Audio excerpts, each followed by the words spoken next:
आखिर कैसे हुआ था भगवान विष्णु जी का जन्म? क्या सचमुच भगवान विष्णु के पिता कोई और नहीं बल्कि भगवान शिव है? नमस्कार, स्वागत है आपका हमारे चैनल धार्मिक राह में।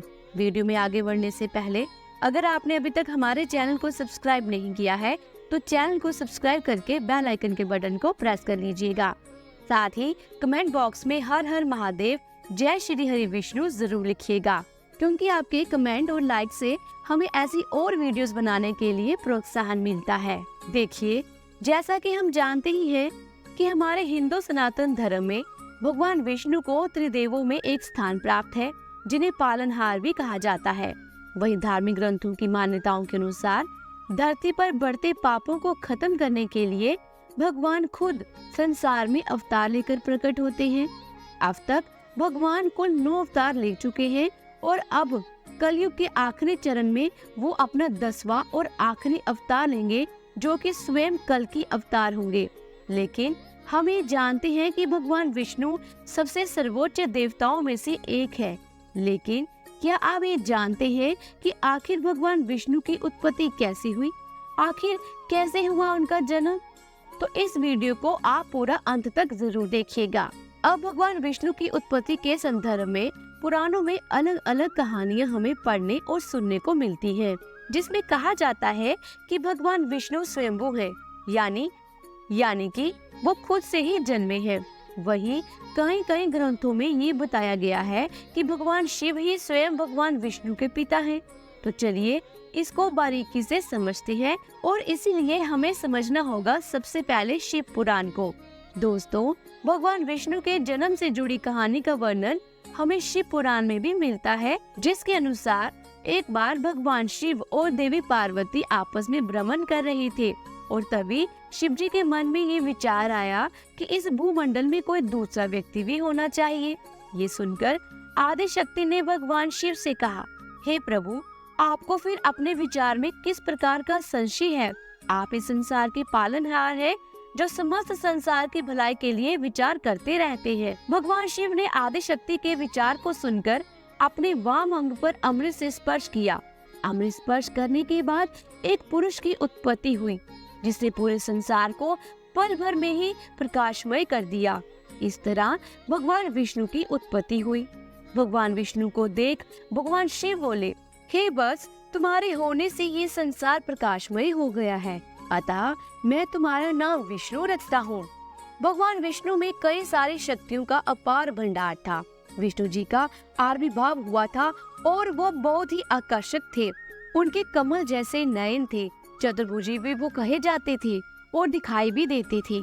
साथ ही साथ वह कौस्तुभ मणि से सुशोभित सर्वत्र व्याप्त होने के कारण उनका नाम स्वयं भगवान शिव ने भगवान विष्णु रखा। इसके बाद आगे ये हुआ कि स्वयं भगवान शिव की बात सुनकर भगवान विष्णु जी भी उनकी शरण में आए, और उन्होंने कहा कि हे देव, आप बताइए मेरे लिए क्या आज्ञा है।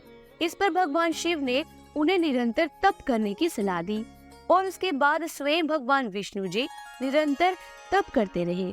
भगवान विष्णु के तप से संसार में जल की उत्पत्ति हुई, जिससे ये सारा जीवन संभव हो पाया। इसलिए भगवान विष्णु का पहला अवतार भी मत्स्य अवतार ही कहा जाता है, और इसलिए उनका एक नाम नारायण भी पड़ा, क्योंकि उन्होंने अपने तत्व की शक्ति से स्वयं जल को प्रकट किया था। कहते हैं उसमें सबसे पहले प्रकृति की उत्पत्ति हुई, जल की उत्पत्ति हुई, फिर 3 तत्व जो कि सत्व, रज और तम होते हैं, और उसके बाद शब्द, स्पर्श, रूप, रस और गंध की उत्पत्ति हुई, और फिर उसके बाद ही पंचभूतों की उत्पत्ति हुई।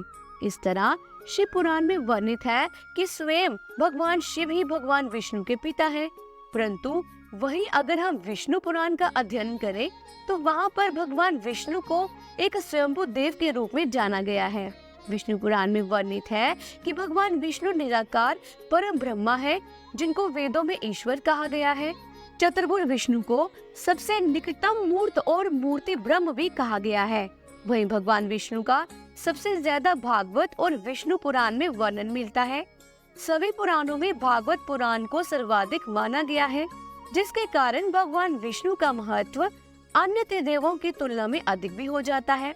वही गीता के 11वें अध्याय में जब स्वयं अर्जुन को भगवान श्री कृष्ण, जो कि स्वयं भगवान विष्णु के ही अवतार थे, उन्होंने अपना जो स्वरूप दिखाया था वह विराट स्वरूप कहा जाता है, जो कि बहुत ही ज्यादा शक्तिशाली था, जिससे ही सभी देवताओं की उत्पत्ति हुई थी। इससे ये भी सिद्ध होता है कि परमेश्वर का चतुर्भुज स्वरूप सुगम है और अन्य वेदों में भी भगवान विष्णु को अन्य रूप से वर्णित किया गया है। जैसे कि ऋग्वेद में सर्वप्रथम स्वतंत्र रूप से भगवान विष्णु का मंडल 1 से लेकर सूतक 22 तक में विभिन्न प्रकार से वर्णन किया गया है, जिसमें भगवान विष्णु जी के वामन अवतार में 3 पग से 3 लोक मापने का वर्णन भी मिलता है। सिर्फ यही नहीं, ऋग्वेद के सूतक में भगवान विष्णु का वर्णन किया गया है, जिसमें उन्हें त्रिदेवों में सबसे सर्वोच्च बताया गया है। और वहीं पर विष्णु पुराण में स्वयं भगवान विष्णु को स्वयंभू माना गया है, जिनका जन्म अपने आप से ही हुआ है। अब इसी कड़ी में ये जानना भी जरूरी है कि आखिर विष्णु का अर्थ क्या होता है। दरअसल भगवान विष्णु जी के नाम के अर्थ में विष शब्द से तात्पर्य प्रवेश करने के अर्थ से लिया गया है। आदि शंकराचार्य ने भी अपने विष्णु सहस्रनाम में विष्णु शब्द का अर्थ व्यापक ही माना है। उन्होंने आगे लिखा है कि विष धातु का रूप भी विष्णु बनता है। इसे हम आसान तरीके से विष्णु पुराण में दिए गए वाक्य से समझ सकते हैं। विष्णु पुराण में कहा गया है कि उस आत्मा की शक्ति इस संपूर्ण विश्व में प्रवेश किए हुए है, इसलिए वह विष्णु कहलाता है।